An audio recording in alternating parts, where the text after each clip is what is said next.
नमस्कार. एबीपी मराठी न्यूजमध्ये आपले स्वागत आहे. महाराष्ट्राच्या राजकारणात पहिल्यांदा प्रचंड मोठा भूकंप व्हावा अशा पद्धतीने विधानसभेचे निकाल हाती आले.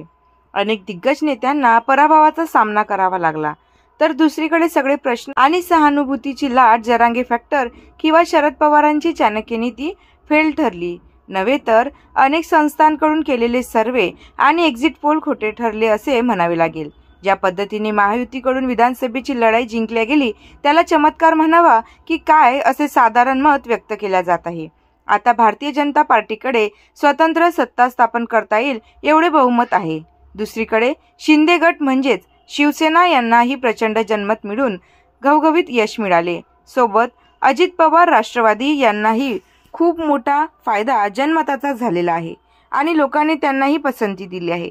भारतीय जनता पार्टी, शिवसेना, राष्ट्रवादी अशी महायुती यांचा शपथग्रहण सोहळा ठरला आहे. शिवाय मुख्यमंत्री कोण होईल याची चर्चा काही प्रमाणात शमवल्या आहेत असे म्हणायला हरकत नाही.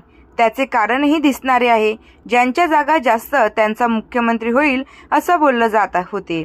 शिवाय भाजपाकडे बहुमत आहे, स्वतंत्र सरकार स्थापन होईल असे असले तरी आज तीनही पक्षात नेत्यांना समानता दाखवत मुख्यमंत्री कोण या विषयावर प्रत्येक पक्ष इच्छा व्यक्त करीत आहे. आपण थोडं मागे जाऊन विचार केला तर आपल्या लक्षात येईल की एकनाथ शिंदे यांचा गट सोबत घेऊन जेव्हा भारतीय जनता पार्टीने सरकार बनवले तेव्हा अनपेक्षितपणे एकनाथ शिंदे मुख्यमंत्री झाले होते. शिवाय यावेळी स्वतः देवेंद्र फडणवीस यांनी मी मुख्यमंत्री पदाचा दावेदार नसल्याचे मध्यंतरी बोलल्याचे दिसते. मग आता असे असताना मुख्यमंत्री कोण होईल हा प्रश्न पडलेला आहे.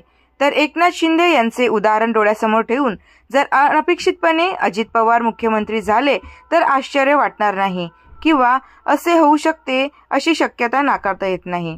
तुम्हाला काय वाटते नक्की सांगा. तुर्तास एवढे. भेटू पुढच्या व्हिडिओमध्ये. धन्यवाद.